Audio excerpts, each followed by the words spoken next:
Okay, in the last video, I gave you the equations for the gas laws. So we've got Boyle's, Charles, Gay-Lussac's, and then all of those together make the combined gas law. I also gave you Dalton's law of partial pressures. This one's actually really common sense. I was always glad when I got a question like this on my test in chemistry class because it's just a total gas. So if it says this is 100 atmospheres, that's like a unit of measurement for gases and pressures. If it was 100 atmospheres and then it said nitrogen was 25, oxygen is 25, what is it for, let's say it had CO2 in it also. Okay, so 25 and 25 is 50, so that those two combined was 50. So it had to be 100 total, so CO2 had to be 50. So those are super easy to work out. So now, let me go over a few more things with you.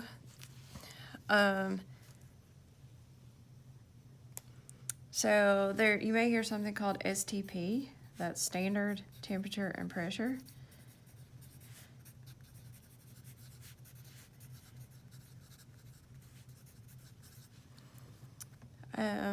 So if you look on the front of your reference table, you will see standard temperatures and pressures, and it'll give you them in different units. It's usually 1 atmosphere and 0 degrees Celsius. Those are the two most common ones, but that will be on your reference table. I'll go ahead, I'll make a video of your reference table. You will get those on your end of course test or your final exam, and you will be able to use it. But STP is on there. So if it ever says it's at STP and you need another number, you can fill in with that. The next thing I want to go over is standard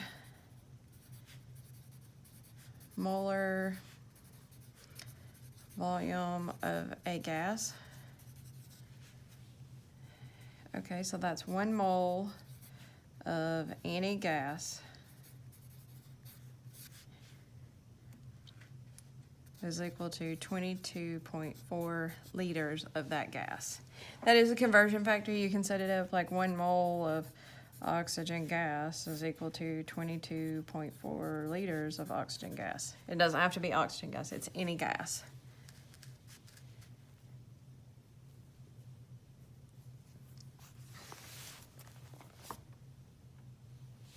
Okay, and I'm going to go over one more gas law equation with you. It's called the ideal gas law.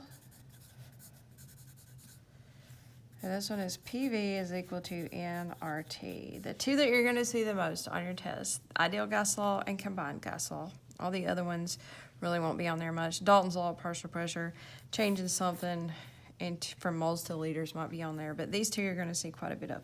P is pressure. V is volume. N is the number of moles. T is temperature. And R is the ideal gas constant. And that number is a constant, so it's the same. It's 0.0821 liters atmospheres per mole Kelvin. So that tells you what all of these units have to be in. Okay, so the pressure has to be in atmospheres. Volume has to be in liters. We've got the number of moles. And then your temperature has to be in Kelvin. If you don't know how to change from Celsius to Kelvin, all you do is you just add 273 to the temperature. So if you have 23 degrees Celsius, you're going to add 273 to that. So if you add 273 plus 23, you're going to get 296 Kelvin. So all you do is add 273. Ideal gas law is on your reference table, and it will tell you, there's a little column out there that tells you like what a P stands for. It'll say R, ideal gas constant. It won't give you that right on that page. Then you flip over to the pages where it gives you the numbers for everything. So you'll look up ideal gas constant, it'll give you 0.0821 liters, atmospheres, mole, Kelvin. It'll give you a couple of other ones, but this is the one that they use all the time.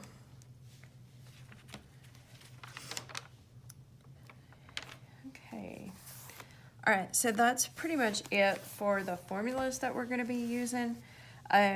We're going to work some problems out in the next video, but those are the basic things about gases and terms and then the formulas. So the next thing we're going to do is start working out some problems. So we'll pick out problems and see if we use combined gas law or ideal gas law in it.